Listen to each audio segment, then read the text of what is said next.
Hello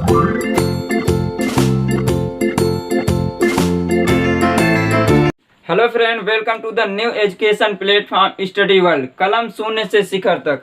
तो friend, आज का हमारा साइंस में टॉपिक्स है तापमापन, यानी ऊष्मा से रिलेटेड टॉपिक्स ताप मापन, टेम्परेचर मेजरमेंट।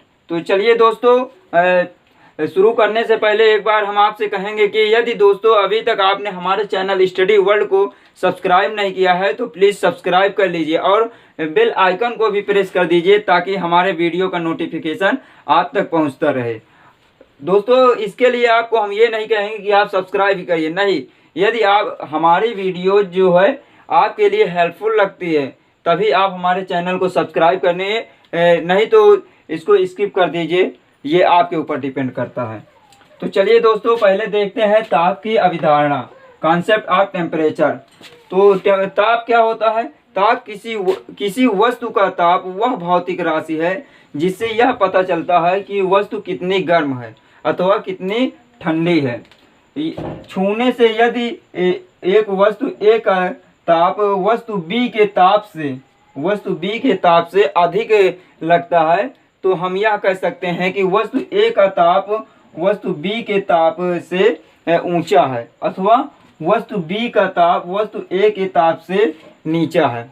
अतः किसी भी वस्तु का ताप उसके गर्माहट अथवा ठंडेपन की माप होती है। जैसे कि जल ले लीजिए, जल सदैव ऊंचे तल से नीचे तल की ओर बहता है। ठीक उसी प्रकार ऊष्मा भी ऊंचे ताप वाली वस्तु से नीचे ताप वाली वस्तु की ओर प्रवाहित होती है। और यह वस्तु, जैसे कि दोनों वस्तु का ताप एक 15 डिग्री सेंटीग्रेड और एक 9 डिग्री सेंटीग्रेड लेते हैं, तो अब इन दोनों वस्तु को एक दूसरे के संपर्क में रख देते हैं तो वस्तु के टेम्परेचर जो है वस्तु ए से बी की ओर बहने लगता है। और यह ताप तब तक बहता है कि जब तक कि दोनों वस्तुओं का ताप बराबर नहीं हो जाता है। कुछ देर बाद हमें दोनों वस्तुओं का ताप एक जैसे लगने लगता है और इससे यह पता चलता है कि वस्तु एक दूसरे के तापीय साम्य में हो गई है। इस कंडीशन को क्या कहेंगे? जब दोनों एक दूसरे के बराबर हो जाएगा तो कहेंगे कि वस्तु एक दूसरे के तापीय साम्य, थर्मल इक्विलिब्रियम है। तो ये हुआ हमारा कॉन्सेप्ट ऑफ टेम्परेचर, यानी कि ताप की अवधारणा ये कहती है। अब देखिए, अतः तापीय ऊष्मा अवधारणा से हमें ताप की अवधारणा भी मिलती है। अतः ताप किसी वस्तु का वह गुण है जिससे यह पता चलता है कि वह वस्तु किसी अन्य दी गई वस्तु के साथ तापीय साम्य, थर्मल इक्विलिब्रियम में है अथवा नहीं। यानी कि ताप वह गुण है जिससे कि हमें वस्तु का पता चलता है एक दूसरे के तापीय साम्य में है अथवा नहीं। तापीय साम्य होगा तो दोनों का बराबर टेम्परेचर होगा। जैसे कि तापीय साम्य कब होगा? जैसे इसका 15 डिग्री सेंटीग्रेड है और इस वस्तु बी का 9 डिग्री सेंटीग्रेड है, इन दोनों को संपर्क में रख दिए अगर, तो इसका टेम्परेचर इसमें जाते हैं तो अगर 3 डिग्री सेंटीग्रेड चला गया तो इसका ताप क्या हो जाएगा? 12 डिग्री सेंटीग्रेड, और इसका क्या हो जाएगा? 9 3 12 डिग्री सेंटीग्रेड। तो ये दोनों क्या होगा? तापीय साम्य, थर्मल इक्विलिब्रियम में है। इस कंडीशन को कहते हैं। तो चलिए देखते हैं आगे ताप का मापन, टेम्परेचर मेजरमेंट। तो देखिए, किसी दो वस्तुओं का छूने से हम यह बता सकते हैं कि कौन वस्तु अधिक गर्म है अथवा किसका ताप ऊंचा है। लेकिन यदि दोनों वस्तुओं के ताप में मामूली सा अंतर हो, यानी बिल्कुल बहुत कम अंतर हो, तो इस अंतर का ज्ञान करने में हमें मुश्किल होगी। किसी भी वस्तु के छूने से उसके ताप के बारे में निर्णय लेने में गलतियां हो सकती है जब उनका ताप में अंतर बहुत कम हो। तो इसके लिए हमें क्या करना होगा? एक ताप का मापक्रम होना चाहिए। इसकी माप के लिए ताप के मापक्रम, ताप मापी बनाने के लिए पदार्थ के दो ऐसी स्थिर अवस्थाओं को चुना जाता है जिन्हें किसी भी समय सरलता से प्राप्त किया जा सकता है। इनमें से एक परमाणिक वायुमंडलीय दाब पर गलते हुए बर्फ, जैसे 0 डिग्री सेंटीग्रेड, की अवस्था तथा दूसरी उबलते हुए जल की अवस्था होती है। गलते हुए बर्फ के ताप को हिमांक यानी आइस पॉइंट तथा उबलते हुए जल के भाप के ताप को भाप बिंदु स्टीम पॉइंट कहते हैं। इन दोनों तापों के बीच का अंतर ज्ञात कर लेते हैं और इन अंतरों को बराबर बराबर भागों में बांट दिया जाता है। प्रत्येक भाग को डिग्री कहते हैं, जो कि ताप का मात्रक होता है। डिग्रियों की माप ज्ञात करने के लिए किसी भी पदार्थ के ऐसे गुण को चुन लेते हैं जो कि ताप बदलने के साथ साथ निरंतर बदलता जाता है। साधारण कार्यों के लिए द्रव तापमापी प्रयुक्त किए जाते हैं, जिनमें ताप के साथ साथ द्रवों के आयतन का प्रसार किया जाता है। द्रवों में पारा सबसे अधिक उपयुक्त होता है, अतः पारे के तापमापी सबसे अधिक काम में लाए जाते हैं। जैसे कि देखिए, किसी भी तापमापी को बनाने के लिए दो कंडीशन होनी चाहिए। किसी भी पदार्थ के हमें दो स्थिर अवस्था लेते हैं, जिनमें से एक क्या है, एक है गलते हुए बर्फ का ताप जिसे हिमांक कहते हैं, तथा दूसरा क्या है, उबलते हुए जल की भाप बिंदु यानी आइस पॉइंट स्टीम पॉइंट होता है। इन दोनों के बीच का अंतर ज्ञात कर लेते हैं। जैसे उबलते हुए जल का 100 डिग्री सेंटीग्रेड है और उसका 0 डिग्री सेंटीग्रेड, इन दोनों के बीच का अंतर जैसे 100 हो गया, तो 100 को हम बराबर भागों में बांट दिए, जो एक एक में बांट दिए, तो उस प्रत्येक भाग को डिग्री कहते हैं, जो कि ताप का मात्रक होता है। डिग्री ऐसे तो ताप कई पैमाने होते हैं, जैसे डिग्री सेंटीग्रेड है, फ़ारेनहाइट है और केल्विन है, तो ये इन सभी में डिग्री का यूज होता है। तो डिग्री क्या है, यूनिट है ताप की। अब देख लेते हैं कि पारे का तापमापी मरकरी थर्मोमीटर। तो देखते हैं पारे का तापमापी मरकरी थर्मोमीटर। पारे को गर्म करने पर ताप के साथ साथ उसका आयतन एक सामान्य रूप से बढ़ता है। इसी गुण को ताप नापने के लिए उपयोग करके पारे का तापमापी बनाया जाता है।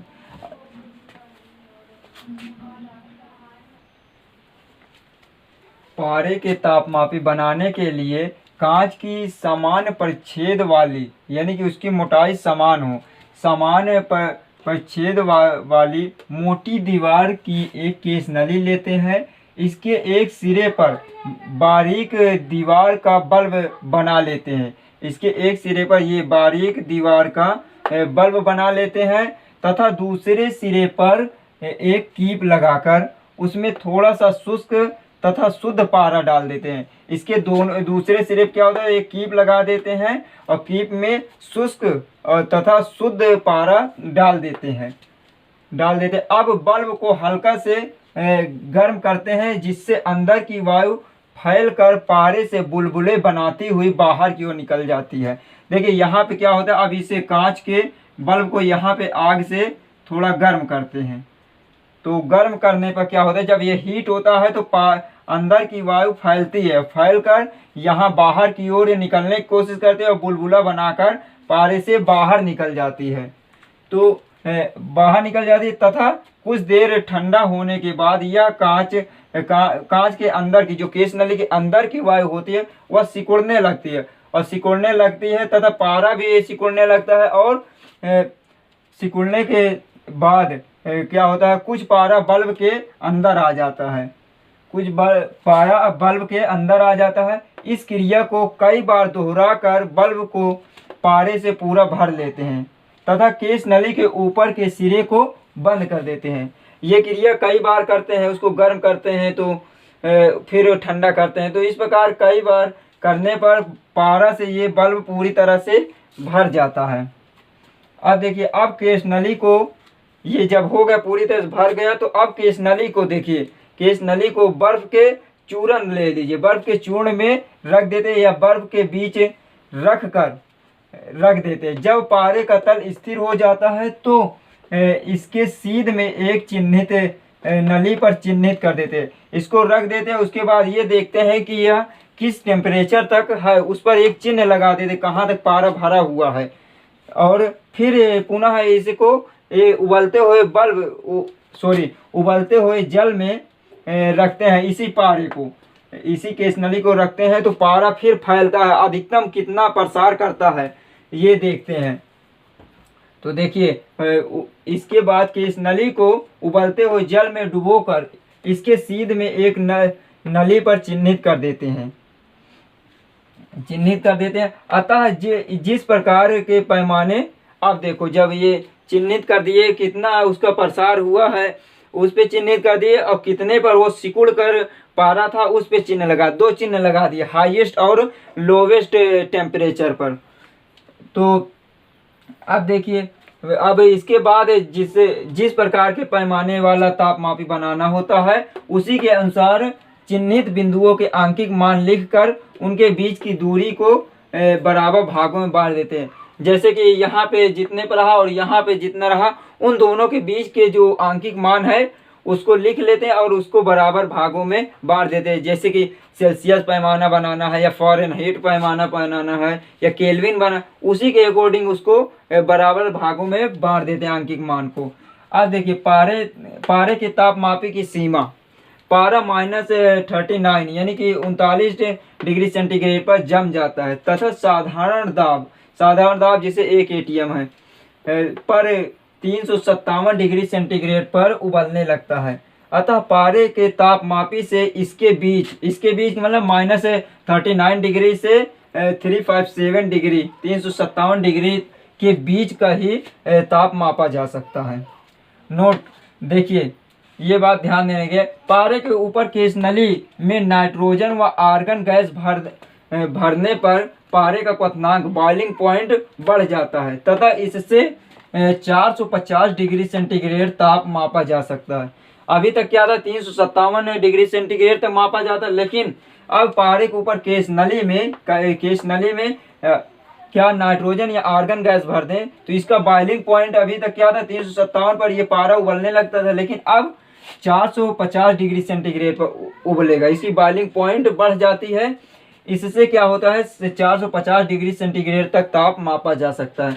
परंतु इस तापमापी से एक बार ऊंचा ताप मापने पर बहुत समय तक कोई नीचा ताप शुद्धता से नहीं मापा जा सकता है, क्योंकि कांच बहुत समय तक सिकुड़ता रहता है, एक बार फैलने के बाद वो बहुत देर तक सिकुड़ता रहता है। अब देखते हैं तापमापी में पारा भरने के लाभ क्या हैं। तापमापी में पारा भरने के लाभ ये है कि पारा अधिक चमकीला होता है और ये आसानी से शुद्ध रूप से मिल जाता है। इसका आयतन भिन्न भिन्न ताप पर एक सामान्य रूप से बढ़ता है। ये सारे इसके लाभ हैं। पारे का वाष्प दाब बहुत कम होता है। पारे के ऊपर खाली स्थान है, खाली जगह के इस नली में अगर वाष्प है तो भी तापमापी में मापे गए ताप पर कोई प्रभाव नहीं पड़ेगा। पारा क्या होता है, पारा ऊष्मा का सुचालक होता है, किंतु कांच ऊष्मा का कुचालक होता है। यदि ये पारे के बल्ब को पतले कांच का बना दिया जाए तो ये पारा जिस वस्तु के संपर्क में रखा जाएगा वह उसका ताप ग्रहण कर लेगा और तुरंत उसका टेम्परेचर वो करने लगेगा। इसलिए इस कांच के बल्ब को बहुत मोटी दीवार का बनाया जाता है। तथा देखिए पारा जब नापने के बाद ऊपर चढ़ जाता है तो वो उतरते समय क्या होता है, पारा उसकी केशनली के दीवारों में चिपकता नहीं है। तो ये कई सारे लाभ हैं पारा भरने से केशनली में। तो अब आगे देखते हैं ताप के पैमाने। तो फ्रेंड देखिए ताप के पैमाने, स्केल ऑफ टेम्परेचर। ताप के 3 पैमाने प्रचलित हैं। कौन कौन से हैं? पहला है सेल्सियस अथवा सेंटीग्रेड पैमाना।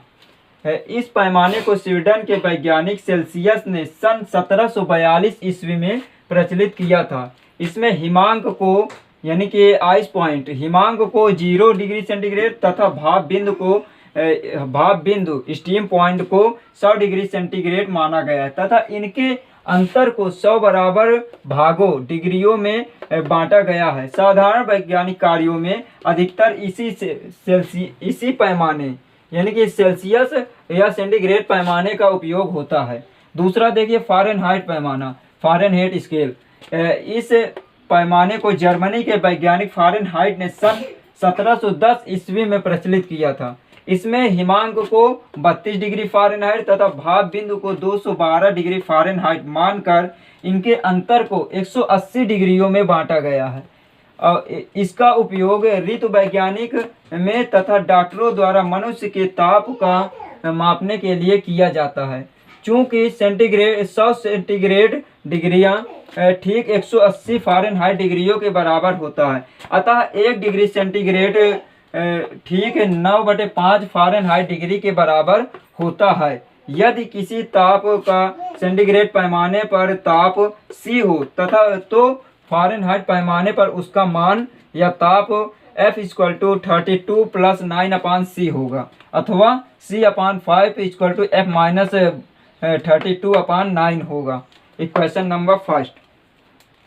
देखिए ये 9/5 कहाँ से आया है, जैसे कि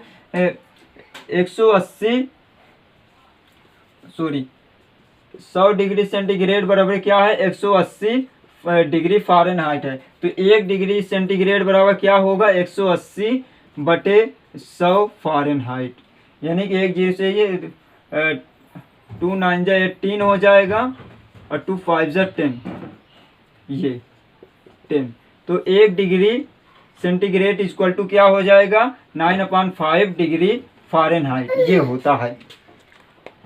तो अब आगे देखते हैं केल्विन और परम पैमाना।